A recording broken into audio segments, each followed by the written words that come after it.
It has been almost a month since I last made a loaf of sourdough, and that's because the last loaf I made, I used about 90% of my starter for my loaf and only left about 10% to feed and try and rebuild. And it has taken 4 weeks to try and rebuild that sourdough, that starter. And for some reason, I could not get it to grow. Feeding, discarding every single day. And I went through an entire bag and a half of flour, and it was not growing. And I was like, okay, maybe my apartment's too cold. So I started putting it in the oven with the light on. And I've done that for the last 3 weeks. And I started feeding a little bit more because I was like, okay, maybe I'm underfeeding it. Maybe the consistency of the starter is like not thick enough. Started feeding a little bit more, a little less water. And it just, after 4 weeks, there's no movement. And I was like, what am I doing wrong? And I just decided I'm starting over. So here's day 1 of making a brand new starter. And hopefully we can get this to grow a little bit faster than an entire month.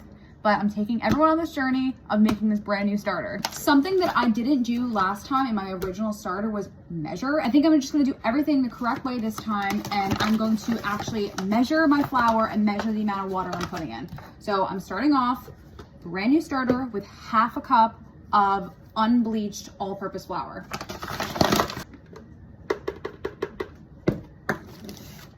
Okay, all the recipes I've watched on making a sourdough starter is 1/2 cup of flour and then a little bit less than 1/2 cup of filtered water. So I'm gonna fill this up just about like right underneath, and hopefully that gives me the best consistency. Stirring it up.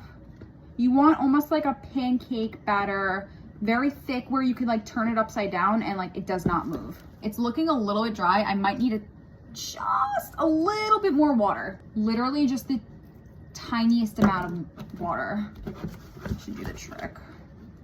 So this looks like a pretty good consistency. It's not gonna fall out if I turn it upside down. It's like a very thick pancake batter. All the flour and the water has been thoroughly combined though.